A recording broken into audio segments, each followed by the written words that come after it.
Hello, good morning, good afternoon, or good evening, wherever you are on this beautiful planet of ours. Welcome to Sustainability in Your Ear.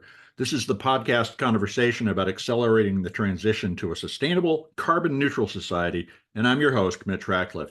Thank you for joining the conversation today because we're going to take a deep dive into an environmental issue that may be lurking in your own closet: microfiber pollution. Now, you may not see them, but our synthetic clothing sheds millions of tiny fibers that make their way into our atmosphere, oceans, and rivers. It's been less than a century since the first introduction of synthetic textiles. In fact, nylon was the first in the 1920s. But microfibers are now found everywhere on the planet, from the peaks of the Himalaya mountains to the guts and bloodstreams of our bodies and those of mammals and marine life. Our guest today is Rachael Z. Miller, a leading voice in the fight against microfiber pollution. As the founder of the Rosalia Project for a Clean Ocean, Rachael has dedicated herself to documenting and mitigating the impact of this invisible pollutant. She's also a National Geographic explorer who has visited the Arctic and Antarctic to study the spread of microfibers, and her work shines a light on how something as simple as washing our clothes can have a far-reaching consequence for the ecosystem and wildlife. And she recently posted a story on Earth911 called "Polar Bears and Penguins Aren't Wearing Our Clothes, but They Might Be Eating Them." We'll include a link to the story in the article that goes with this podcast. Check that out. We'll be discussing Rachael's pioneering efforts to raise awareness, her innovative solutions, and what we can do to reduce microfiber pollution in our daily lives. So stay tuned for a conversation that could change the way you think about your laundry routine. You can find out more about Rachael and her work at rosaliaproject.org. Rosalia is spelled with a Z and is all one word, no space, no dash, rosaliaproject.org. We'll get to the conversation right after this quick commercial break.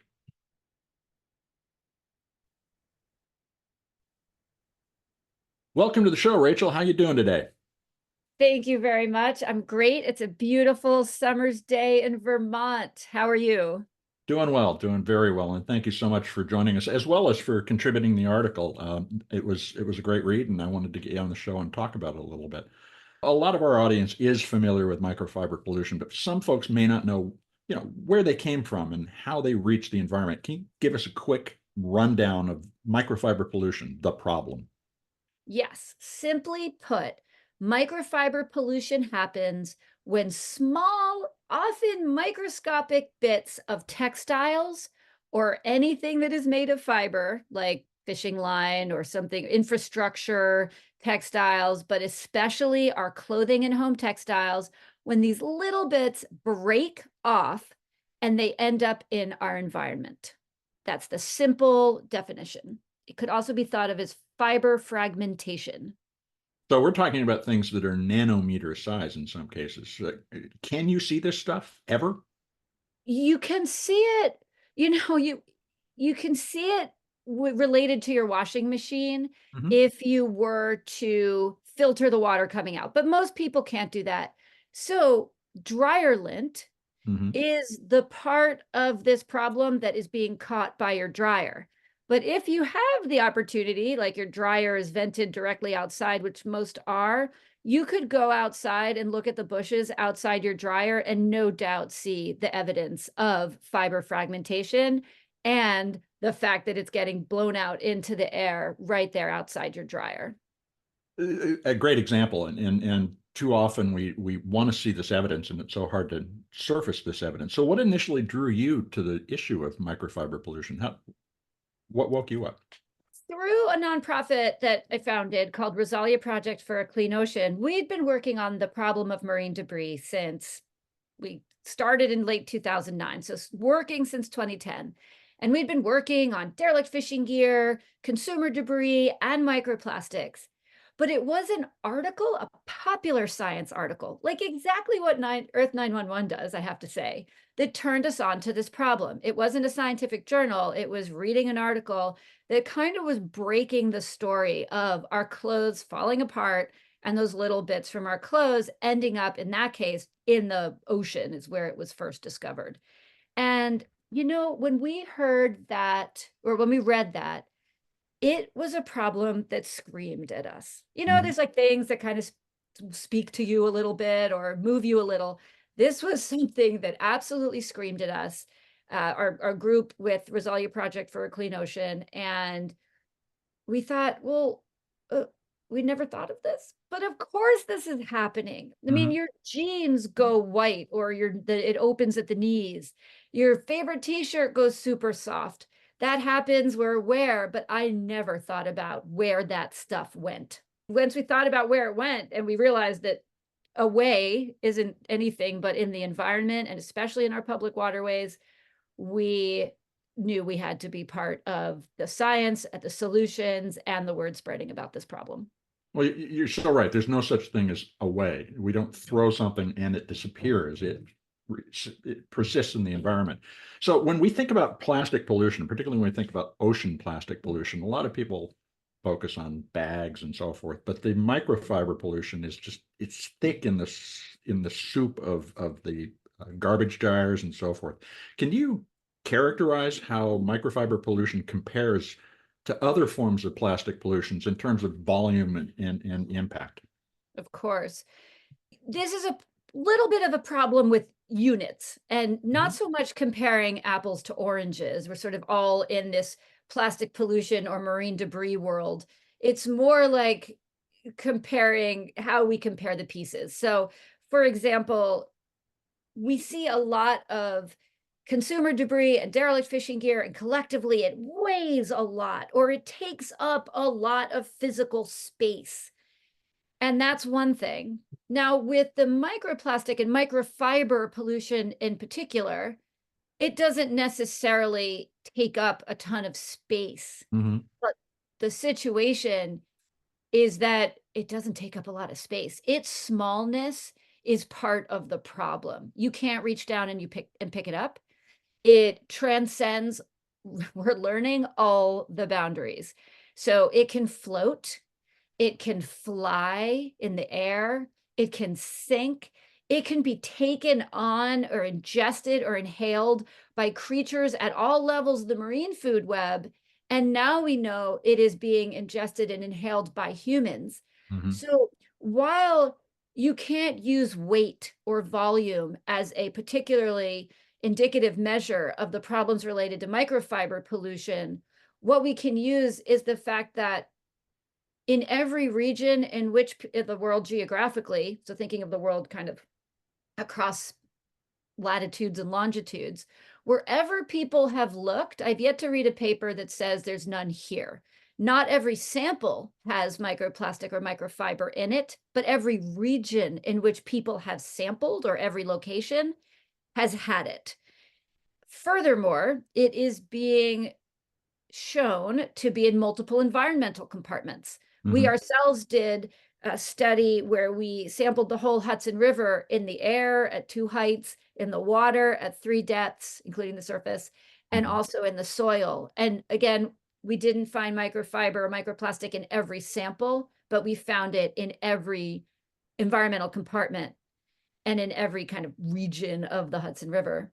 And finally, it is proving, the more science is done looking at creatures and humans, it is proving to also be able to transcend internal membranes and tissues and other types of internal processes that are transferring this stuff to very nearly everywhere. We're not, I can't quite say that it completely yet, but close. Well, it's been found in umbilical cord blood, for instance, which is just shocking. And if you think about the impact on the fetus as it develops of plastic pollution, it's extraordinary that we would do this. Now, your Earth 911 article brings this to life in another way, and you explore how the food chain has allowed microfibers to reach penguins and polar bears at both ends of the planet. Tell us about those research trips. What did you find? Yeah, it's pretty incredible because we have gone on these incredible expeditions with Lindblad Expeditions and National Geographic in order to investigate microplastic and microfiber in the air and the surface water of some of the most remote and beloved places on the planet. It was so cool to visit these places, I have to say. I'm a total fan of ice. and the creatures that are around the ice, like polar bears and walruses and penguins and albatross. And anyway, what we found was that there is microplastic and microfiber in these far-flung places that really cannot be the sources, but can only be the sinks. So think about that, source and sink. And the implications of it being a sink are that it is bioavailable to the creatures that inhabit these places. But for us, why it's important to know how far afield this type of pollution is getting is twofold: to understand its implications in the big picture, and to use that understanding in our messaging and communications to inspire solutions. That this isn't just a problem that needs to be addressed in a city only, but that this pollution is going as far afield as is possible. Well, and I think the food chain that you describe is illustrative of what we should be thinking about too. So, krill or pelagic fish like sardines, herring, eat this stuff, then they are consumed by something else, and it just moves up the food chain. Is there anything that we can do to help prevent that in these places that at least temporarily are largely free of microfiber pollution? And that's a good reminder. I said that we found it, but the good news is we haven't yet found it in huge amounts. The amounts that of microfiber and microplastic pollution that we found in the air and the water in near Svalbard at 81 degrees north and in the Southern Ocean and the Antarctic are still far fewer counts of this stuff than we are finding in other places that we've sampled extensively, like the Hudson River or Long Island Sound. So that's the good news. As far as preventing it goes, that's where we really do have a collective opportunity here. This isn't just a done deal. So there are ways to, as individuals, reduce the amount of microfiber that we are inadvertently producing. That's another thing, is this really is not a problem of sort of intentional disobedience. This is a byproduct of goods and the textiles that we're using. So as individuals, we have some control over this and how we take care of our clothes, how we choose the clothes that we use, and what we do with them. As a group of people who are owners of companies or at the industry level, there's opportunities to make clothes more resilient and make them out of more sustainable materials, less harmful on the back end. As governments and municipalities, there's opportunities to help the consumers do this more effectively by offering washing machines and dryers with emission standards and other types of actions. So the good news is there's already a host of solutions and actions that we can collectively take, not just sitting on the shoulders of consumers, to reduce this problem. Are there any technological advancements in terms of cleaning this stuff up that you think are promising? I am always optimistic. I am always optimistic. In this case, however, I don't think cleanup is viable. I am not a fan of vacuuming the ocean to get the plastic out, because the problem is these pieces are as small as the smallest creatures in the ocean. And if you think about plankton, as not super cuddly as it looks like it should be. I wish we could figure out how to make plankton like cuddly and more awesome to everyone. It is so very important, and we cannot risk hoovering up some of the most important elements of the ocean in order to get the plastic. Until we have something like a plastic magnet, which also would be very difficult because the word plastic is inadequate to really describe the diversity of materials that it encompasses. I just don't think this is a back end fix at all. This has to be, for me right now, a preventative, collective levels of prevention. And what I mean by that is consumers taking action to protect their clothes. And I've got a great list of how everyone can do that. Municipalities and governments looking at how to collectively reduce this problem.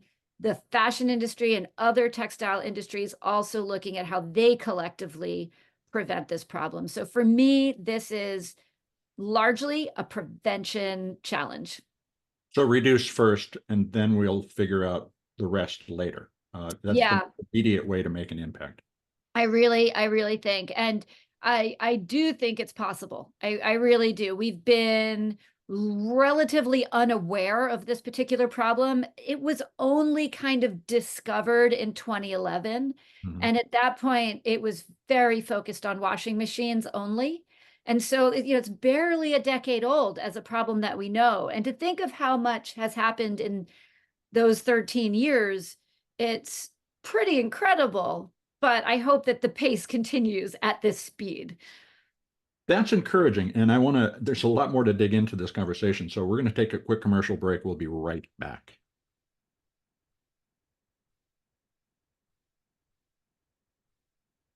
Now let's return to our discussion about microfiber pollution with National Geographic explorer Rachael Z. Miller, who also founded the Rosalia Project for a Clean Ocean. So, Rachael, how do you raise awareness about microfiber pollution? What makes the problem click for people? Prior to 2022, and still now, my best way to connect people to this problem is to say this.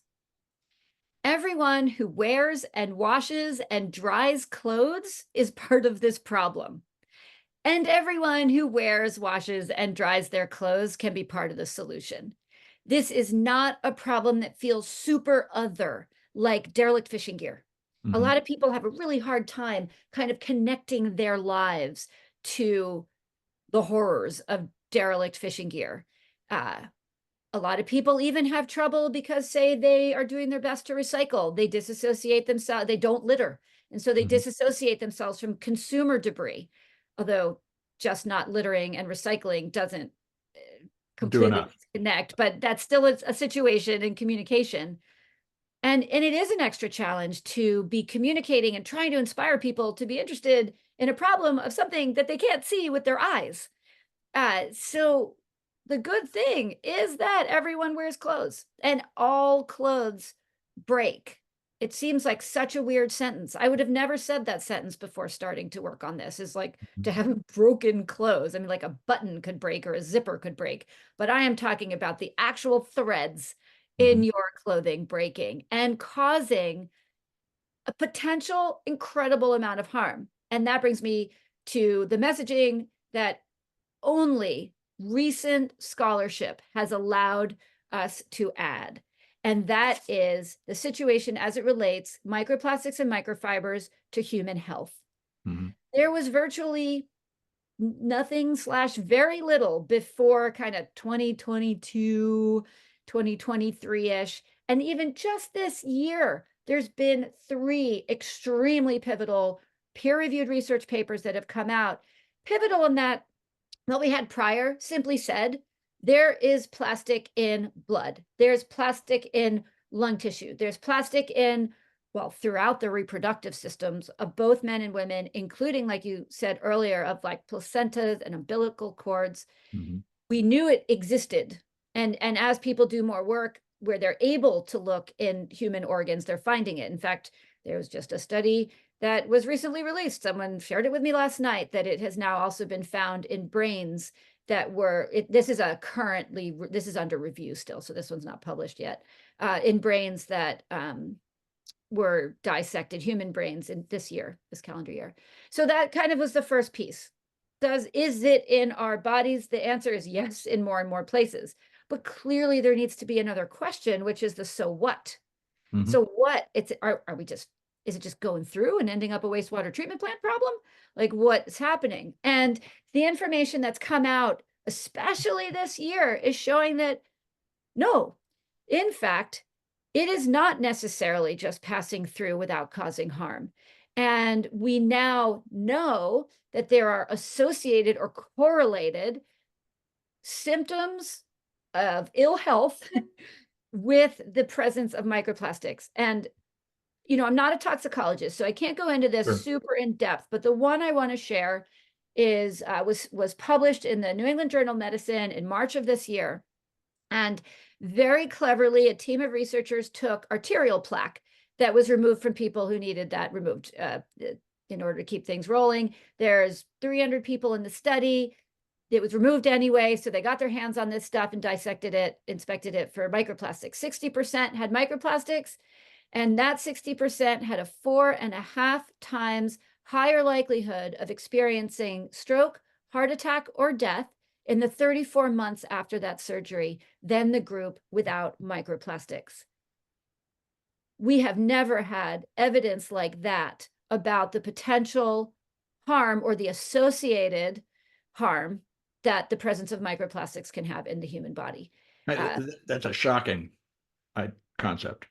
It's They were able to literally link the presence to higher incidence of death in the next 34 months. Right. So this is correlation, not causation. These were technically sick people who needed an arterial blockage removed. It's not a general population study, but it's a significant one in our road to understanding. And it's one of the first to make such a big correlation. Are you aware? I'm curious as to whether or not this is the case. Are you aware of any research into the higher incidence of cancers among younger people and the increasing proliferation of microplastic pollution? Yeah, it's such a good question. And I think of that all the time. I right now am unaware of that particular correlation being made. One of the most recent papers that I've read had to do, just again, came out this month with a kind of they took human gut microbiome microbes and introduced in a sort of lab. So it wasn't in a human body, but it was with human material in a kind of a simulated colon. And they found that the presence of microplastics allowed the bad microbes to flourish. Okay. And that a disrupted gut microbiome is now also something where we can say there is a correlation there, that the presence of microplastics in the gut cause a disruption in the microbiome. And I have to say, I know a lot of people my age and even younger who are on all sorts of like anti-heartburn, like all sorts of medications for a digestive system that's not working correctly. And so while I'm not aware of direct links to the prevalence of, say, colon cancer or any other cancers, I know there are people working on understanding that.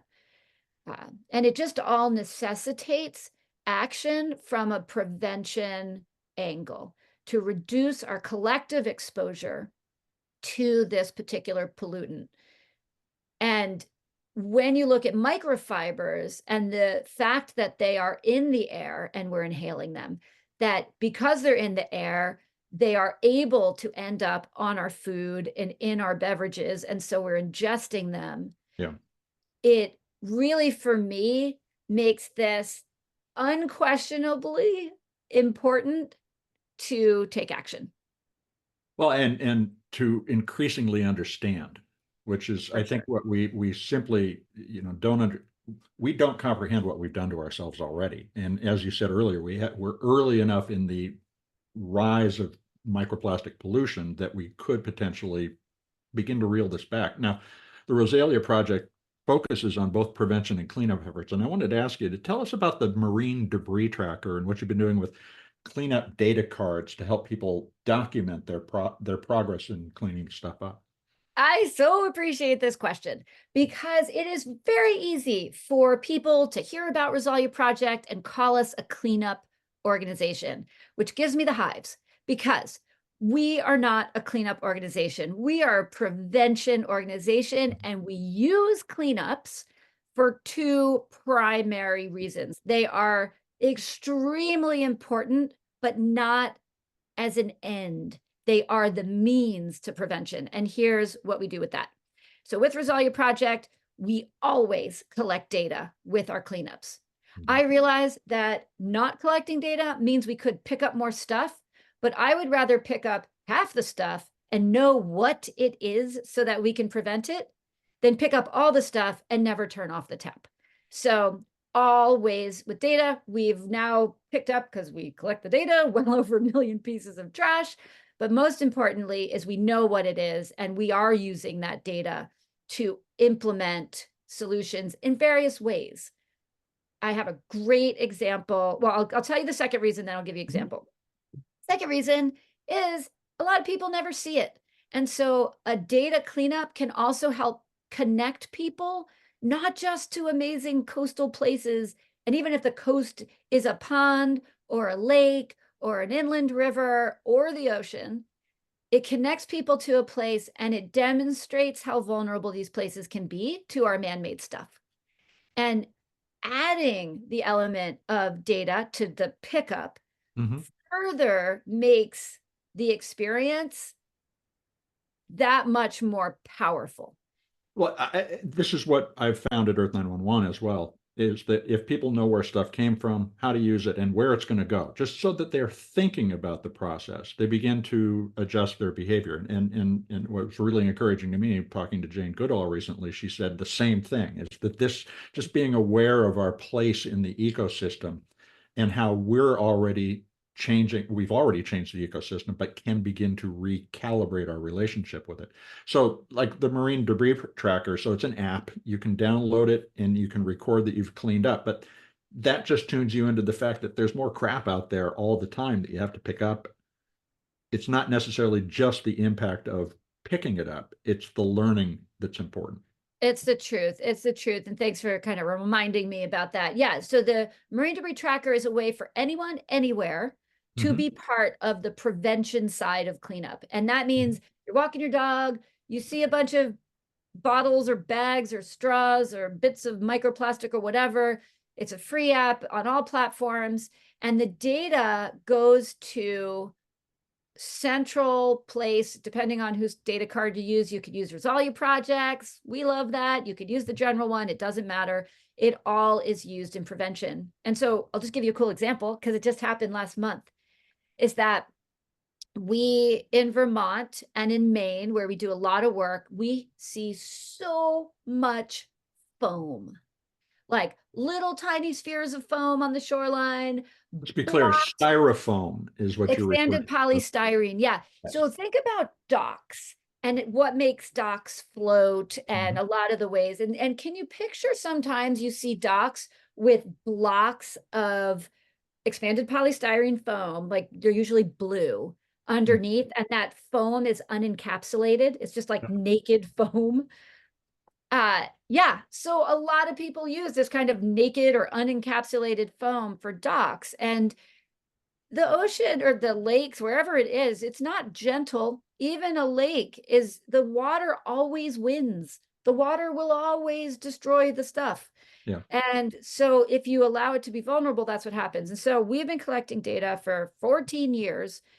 And we specifically had a section about foam. And for the last about 5 years, we've been specifically identifying dock foam separate from other types of foam. And we always had like foam cups as a category. Anyway, we just worked with the Conservation Law Foundation in Vermont. And now in Vermont, unencapsulated dock foam is banned in all of Vermont's waterways. That's and great. So that means, yeah, we're so excited. This is directly cleanup data to a solution.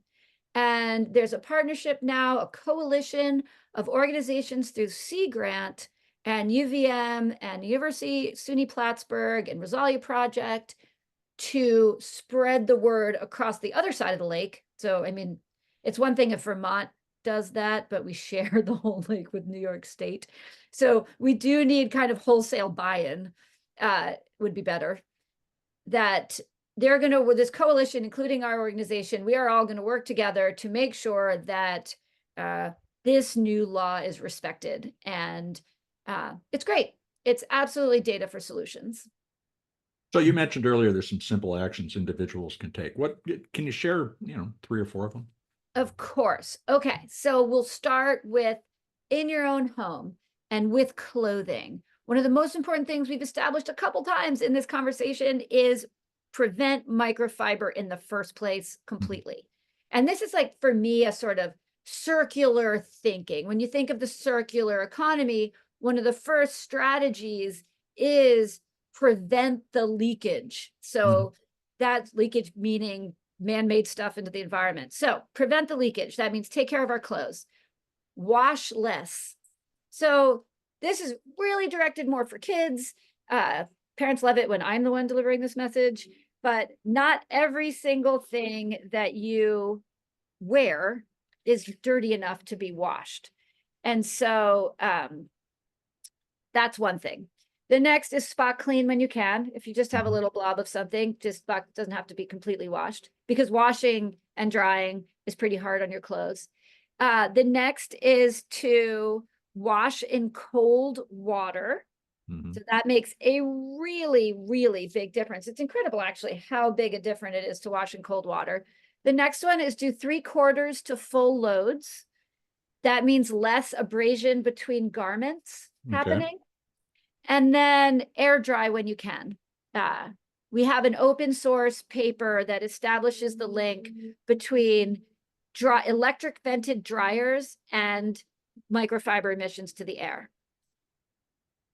Are there dryers out there now with filters that you believe will be helpful, or washers? And in fact, I remember when I was at Samsung, we were working with Patagonia to develop a washing machine that would filter. Are you seeing that progress? Yes, yes. Thank you for the reminder.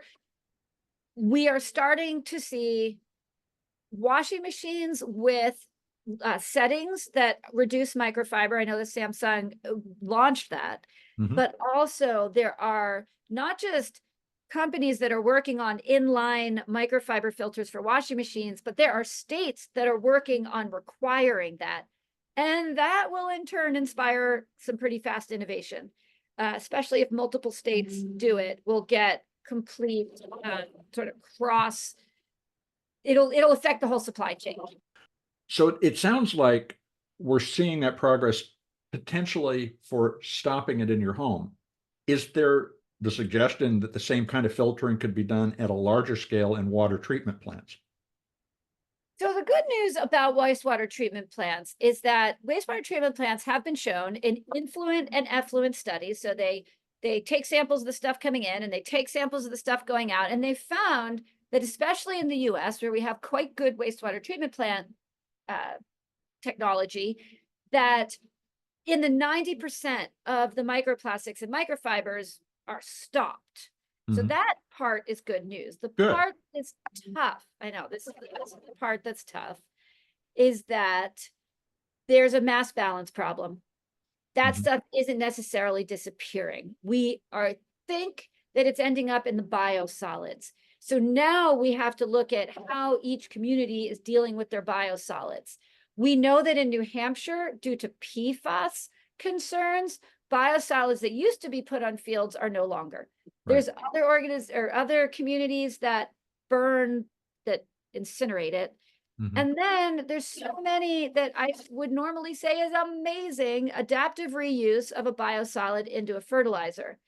Now, to get that to happen, it goes under extreme heat, and there's still some questions about whether that process helps to kind of vaporize a lot of the little fibers. There's still some information that we need to know. So there's still some concern that wastewater treatment plants themselves are doing a good job of it. It's not just being sent out into the effluent in huge amounts, although there is some in the effluent.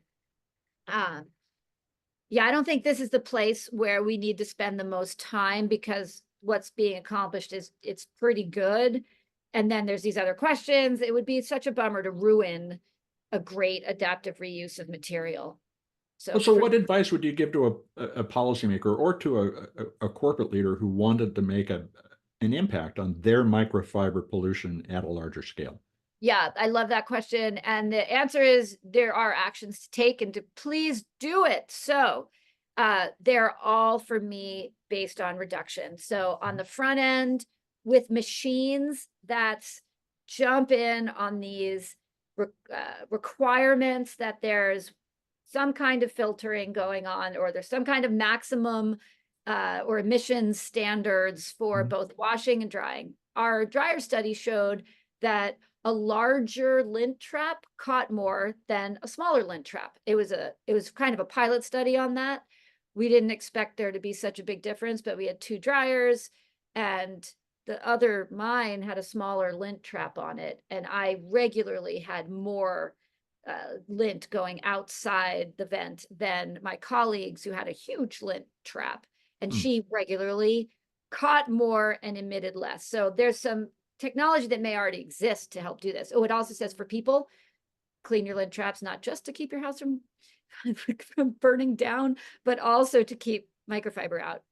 Well, So so should we mandate that these filters be installed on devices the way that we did catalytic converters, for instance, in cars to prevent air pollution?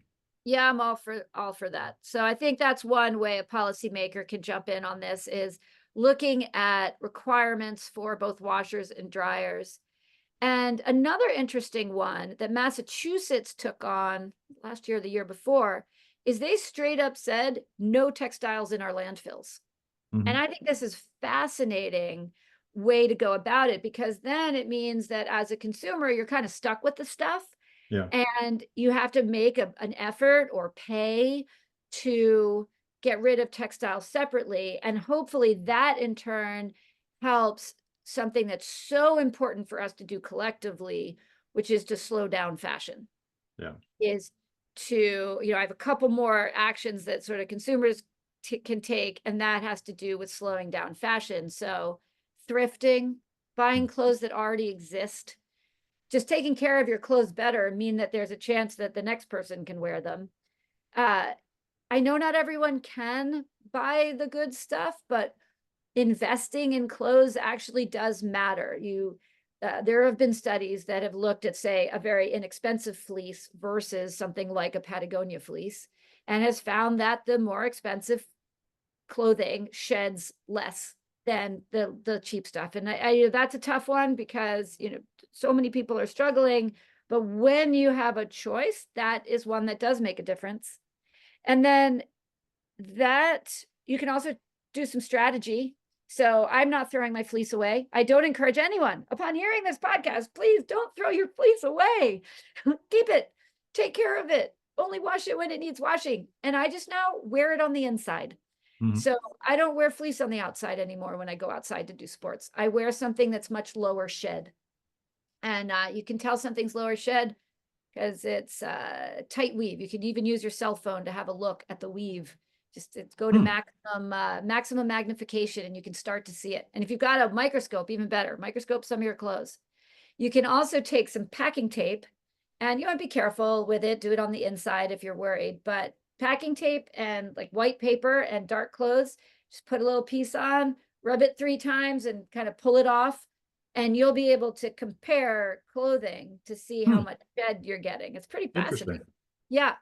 And so industry wise, because I like to balance consumer actions with upstream of consumer actions, Mhm. industry wise, it is absolutely time for the people who make textiles and the people who design our clothing to get in on this of making more resilient clothing and considering the innovations required. And people are doing this. This is another thing that gives me hope, is making our clothes out of a material that is bio-derived, so not extractive petrochemical based, and bio-benign. Mhm. So for what does leak, we tried to prevent the leakage. Now we want to stop what does happen. So you prevent it, but it's not all going to be perfect. That's okay. There's no one solution. So now we want to stop it, and that's what filters can do, or lint traps and stuff like that. But there might be some that still escape. So then we need to think about that. And it would be better if it were kind of bio-benign on the back end, as opposed to particularly toxic. And then, someday maybe there's a way to close the loop. That's the third thing. Well, and someday we can accelerate with greater focus on this problem, and I think we're on our way. I wondered, recently the United States announced that it's going to participate in the global plastic treaty that's under negotiation in the UN. Does that give you hope that we might be on the brink of rethinking the way that society manages its pollution in the future? Yeah, it for sure gives me hope.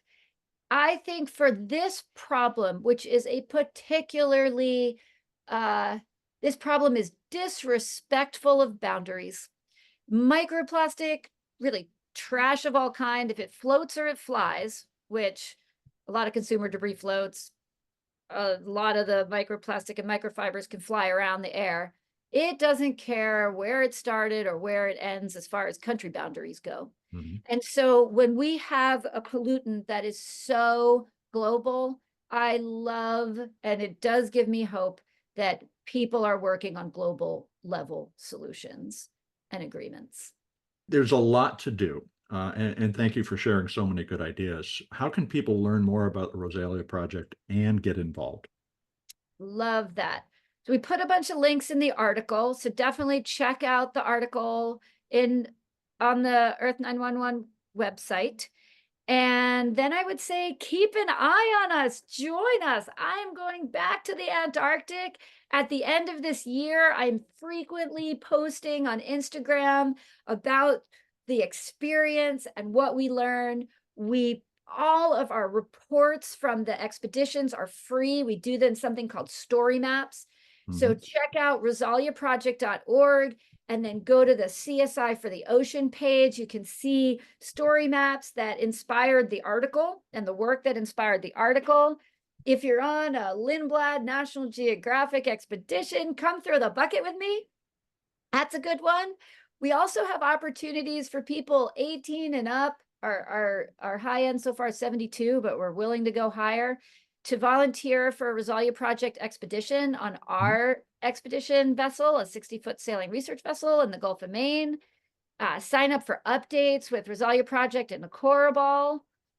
Follow all of us, including Inside Nat Geo on Instagram, and share your own actions. We would love to hear what it is you're doing.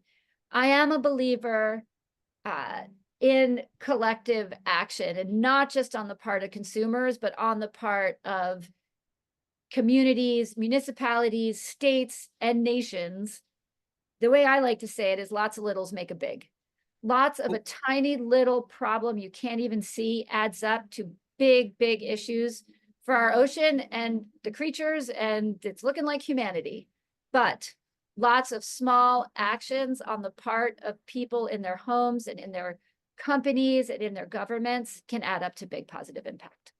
Well, let's hope those changes continue and go faster, because it would be just much better to live in a world without microplastic. And Rachel, thank you so much for the time today. It's really been fascinating. Thank you. I'm with you on that. And thank you so much for all the work you do to highlight not just this problem, but everything that's going on and hopeful solutions. Thank you, Rachel.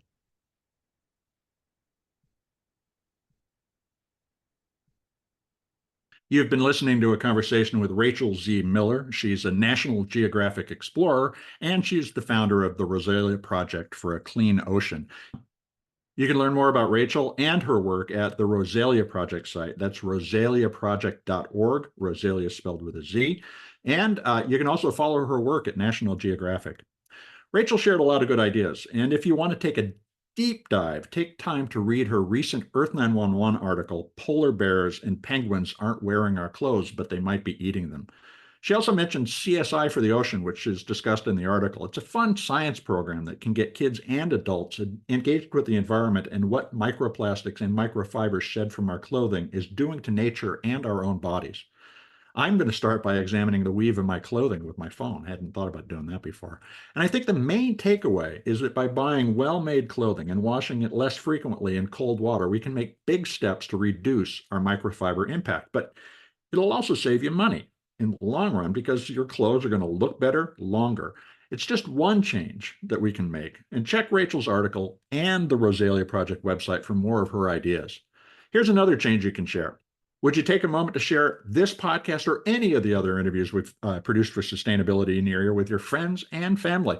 If you take a moment to write a review on your favorite podcast platform, it will help your neighbors find us. Folks, you are the amplifiers that spread more ideas so we all create less waste. Tell your friends, family, and coworkers they can find us on Apple Podcasts, Spotify, iHeartRadio, Audible, or their favorite purveyor of podcast goodness. Thanks for your support. I'm Mitch Ratcliffe. This is Earth911, and we will be back with another innovator interview soon. In the meantime, folks, take care of yourself, take care of one another, and let's all take care of this beautiful planet of ours. Have a green day.